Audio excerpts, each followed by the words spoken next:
নমস্কাৰ বন্ধু বান্ধৱীসকল LP UP যি টিচাৰৰ বিজ্ঞাপন যোৱাকালি প্ৰকাশ পাইছে এইবাৰ বিজ্ঞাপনত পূৰ্বৰ বিজ্ঞাপনৰ লগত যি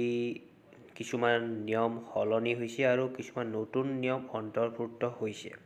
কি নিয়ম সলনি হৈছে পূৰ্বৰ বিজ্ঞাপনৰ তুলনাত আমি ভিডিঅ'টোত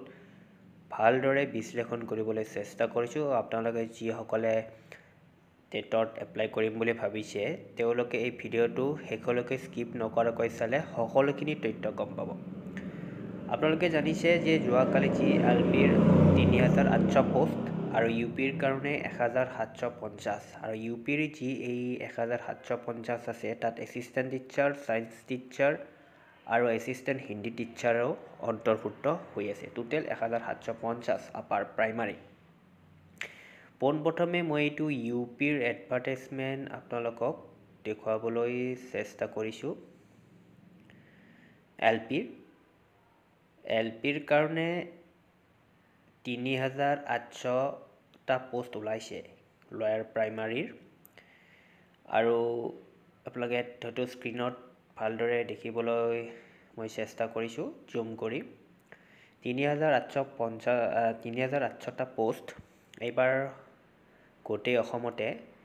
৩৮০০টা পোষ্ট আৰু এপ্লাই ষ্টাৰ্ট হ'ব ২ জানুৱাৰী ২০২৪ পৰা ২ ফেব্ৰুৱাৰী ২০২৪লৈকে আৰু ইয়াত এইবাৰ বয়সৰ যিটো জেনেৰেলৰ কাৰণে ৪০ বছৰ দিছে বাকী SC STৰ কাৰণে আৰু OBCৰ কাৰণে কিছু এজ ৰিলেক্সন আছে OBCৰ কাৰণে ৩ বছৰ আছে SC STৰ কাৰণে ৫ বছৰ আৰু ফিজিকেল হেণ্ডিকেপৰ কাৰণেও প্ৰায় হয়তো ৭-৮ বছৰ দিয়া আছে ভালদৰে আপোনালোকক মই দেখাবলৈ চেষ্টা কৰিছোঁ কি নিয়ম এবাৰ লয়াৰ প্ৰাইমাৰীৰ টিচাৰৰ কাৰণে কি সলনি হৈছে আপোনালোকে যোৱাকালি যিটো এডভাৰটাইজমেণ্ট হয়তো গম পাইছে যিসকলে এতিয়ালৈকে গম পোৱা নাই মই ক'বলৈ চেষ্টা কৰিছোঁ পোনপ্ৰথমে এইবাৰতো এটা নিয়ম সলনি হৈছে কি যিটো সিলেকশ্যন প্ৰচেছ আগতে কি নিয়ম আছিল লয়াৰ প্ৰাইমাৰীৰ ক্ষেত্ৰত যে হাই সেকেন্ডাৰীৰ পৰা যিটো আপুনি পাৰ্চেন্টেজ থাকিব ধৰি লওক 80%টো যোগ হ'ব তেনেকৈ এলপি টেটৰ কাৰণে মই কৈ আছোঁ ডিএলএডৰ মাৰ্কটো টোটেল যোগ হয় পাৰ্চেন্টেজটো আৰু যিটো আপোনাৰ টেটত মাৰ্ক পাব সেইটো মাৰ্ক টোটেল যোগ হয় টোটেলটো কাউণ্ট হৈছিলে গতিকে এইবাৰ সিলেকশ্যন প্ৰচেছটো কেনেকুৱা আপোনালোকে জানে যিটো আপোনালোকে আসাম টেট বা চি টেটত মাৰ্কটো পাব তাৰে পৰা 85% আহিব 5% আহিব ডিএলএডৰ পৰা আৰু 5% আহিব হাই সেকেন্ডাৰীৰ পৰা আৰু এটা 5 মাৰ্ক আছে টোটেল 100% হ'ব এটা 5 মাৰ্ক কি দিছে এইবাৰ যে এনচিচিৰ যদি আপোনালোকৰ সি সাৰ্টিফিকেট থাকে তাৰে পৰা 5 মাৰ্ক পাব আৰু যদি বি সাৰ্টিফিকেট থাকে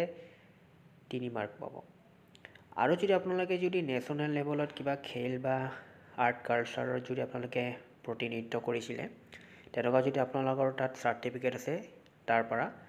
5%টো পাব অৰ্থাৎ 85% টেটৰ পৰা 5% ডিএলএডৰ পৰা 5% হাই সেকেন্ডাৰীৰ পৰা আৰু 5% সেইটো এটা এক্সট্ৰা মাৰ্ক এনচিচি বা তেনেকুৱা ধৰণৰ কিবা খেল বা আৰ্ট কালচাৰত যদি নেশ্যনেল লেভেলত প্ৰতিনিধিত্ব কৰিছিলে তাৰ পৰা 5% হ'লে টোটেল 100% কাউণ্ট হ'ব এইটোৱে আছিলে প্ৰথমতে আৰু ডকুমেণ্টছ কি লাগিব আপোনালোকে হয়তো জানে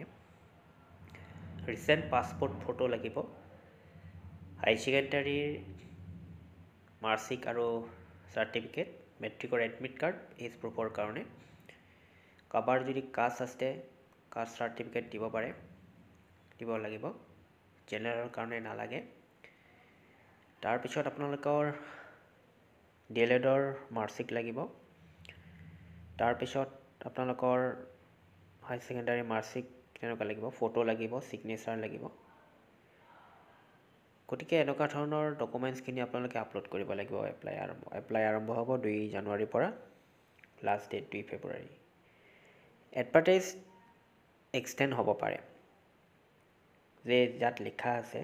যে এডভাৰটাইজটো দৰকাৰ হ'লে এক্সটেণ্ড হ'ব পাৰে কাৰণ বহুতো এনেকুৱা আছে যে 21 জানুৱাৰীত যিটো চিটেট এক্সাম আছে তেওঁলোকে এপ্লাই কৰিব পাৰিব নে নোৱাৰে এটা কনফাৰ্ম কোৱাটো নাযায় কাৰণ যেহেতু 21 জানুৱাৰী পৰীক্ষা ৰিজাল্ট দিওঁতে মিনিমাম হয়তো 15-20 দিন লাগিব সাৰ্টিফিকেট পাওঁতে হয়তো এসপ্তাহমান লাগিব গতিকে যিহেতু 2 ফেব্ৰুৱাৰী লাষ্ট ডেট দিছে, হয়তো যদি এসপ্তাহ এক্সটেণ্ডো হয় তেতিয়াহ'লে 10 ফেব্ৰুৱাৰী হ'ব বা 9 ফেব্ৰুৱাৰী। গতিকে এতিয়া ক'ব পৰা নাযায়, কাৰণ আৰু বৰ্তমান যিহেতু এটা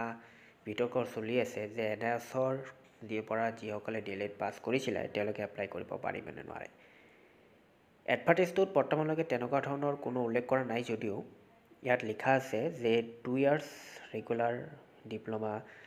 DLED কোৰ্চ ক'ব লাগিব। কিন্তু যোৱাবাৰ যদি বিজ্ঞাপনসমূহত চোৱা যায়, যোৱাবাৰ বিজ্ঞাপনসমূহত উল্লেখ আছিলে যে 2 ইয়াৰ্ছ ডিপ্ল'মাৰ যিটো DLEDৰ কোৰ্চৰ লগতে NIOSৰ পৰা যিটো পাছ কৰা হ'ব তেওঁলোককো ইকুইভেলেণ্ট ধৰা হ'ব 2 ইয়াৰ্ছ বুলি। আগৰ এডভাৰ্টাইজসমূহত লিখা আছিলে, কিন্তু এইবাৰ এডভাৰ্টাইজসমূহত কোনো লিখা নাই যে NIOSৰ পৰা তেনেটো উল্লেখ নাই। গতিকে এটা সঠিকভাৱে ক'ব পৰা যে হয়তো এপ্লাই কৰিব পাৰিব, হয়তো চিলেকশ্যন প্ৰচেছ আপোনালোকে কেঞ্চেল হ'ব পাৰে, যিটো সুপ্ৰিম কোৰ্টৰ অৰ্ডাৰ। মই যিটো সঁচা সেইটো কৈ আছোঁ, কাৰণ যিহেতু ইয়াত কোনো ধৰণৰ উল্লেখ নাই এইবাৰ। আগৰ এডভাৰ্টাইজমেণ্টত যদি আপোনালোকে চোৱা যায় তেনেকুৱা NIOS বুলিৰ পৰা উল্লেখ আছিলে, এইবাৰ 2 ইয়াৰ্ছ DLED কোৰ্চ বুলি লিখা আছে। এপ্লাই কৰিব পাৰিব, কাৰণ যিহেতু NIOSৰ চাৰ্টিফিকেটসমূহত মাৰ্কশ্বিটসমূহত যিহেতু উল্লেখ নাথাকে সত্ৰমহীয়া বুলি, গতিকে ইয়াৰ পৰা ক'ব পৰা নাযায় যে NIOSৰ সকলে এপ্লাই কৰিব নালাগে নে পাৰিব। আপোনালোকে এপ্লাই কৰক, কিন্তু পাছৰ কথাটো পাছত হ'ব। গতিকে যিসকলে ভাবি আছে এপ্লাই কৰোঁ নে নকৰোঁ, আপোনালোকে এপ্লাই কৰক, পিছৰ কথা পিছত হ'ব। দ্বিতীয় কথা হৈছে কি, ইয়াত UPৰ ক্ষেত্ৰতো 1750 তেনেদৰে যিখিনি মই ডকুমেণ্টছ লাগে মই কৈছোঁ, বা UPৰ ক্ষেত্ৰতো তেনেকুৱা। আৰু ইয়াত কথা হৈছে কি যে NIOSৰ পৰা যিসকলে পাছ কৰিছে তেওঁলোকৰ এটা সন্দেহ আছে যে এবাৰ এপ্লাই কৰিব নোৱাৰে। কিন্তু এটা কথা আছে, নিয়ম সলনি হৈছে যে যিটো বেটাৰমেণ্ট কি হৈছে যে বেটাৰমেণ্ট কাৰোবাই যদি একে ছাবজেক্টত দিছে, যদি যিসকল দুটা ছাবজেক্টত কম পাইছিলে সেই ছাবজেক্টত যদি বেটাৰমেণ্ট দিছে তেতিয়াহ'লেহে কাউণ্ট হ'ব। আৰু যদি আপোনালোকে 3-4বাৰ বেটাৰমেণ্ট দিছে তেনেকুৱা ধৰণে নহ'ব, যিটো ফাৰ্ষ্ট বেটাৰমেণ্ট দিছিলে সেইটোৰে মাৰ্ক কাউণ্ট হ'ব। দ্বিতীয় কথা আৰু এটা কৈছোঁ কি সলনি হৈছে কি যে আগতে যিটো তাত লিখা আছে যে যিবিলাক ধৰি লওক হাই ছেকেণ্ডাৰীত মাৰ্ক কম আছিলে, 50% নাছিলে, কিন্তু ডিগ্ৰীত মানে আছিলে, তেতিয়া তেওঁলোকে কি যিটো এলিজিবল থাকে হাই ছেকেণ্ডাৰীত 50%, সেইটো 50%টো আগতে কি হৈছিলে দিব পাৰিছিলে। কিন্তু এইবাৰ তাত লিখা আছে যে যিবিলাক DLEDৰ মাৰ্কশ্বিটত NC অৰ্থাৎ নট ক্লিয়াৰ লিখা থাকিব তেওঁলোকে এপ্লাই কৰা নহ'ব। অৰ্থাৎ যিসকলৰ হাই ছেকেণ্ডাৰীত 50 মাৰ্ক নাথাকে বা ডিগ্ৰীত থাকে তেওঁলোকে এইবাৰ এপ্লাই কৰিব নোৱাৰিব, কাৰণ তেওঁলোকৰ মাৰ্কশ্বিটত NC লেখা থাকে DLEDৰ। গতিকে বহুতো নিয়ম সলনি হৈছে, আৰু যিটো চিলেকশ্যন প্ৰচেছ আপোনাৰ গমেই পাইছে, LP হওক বা UP হওক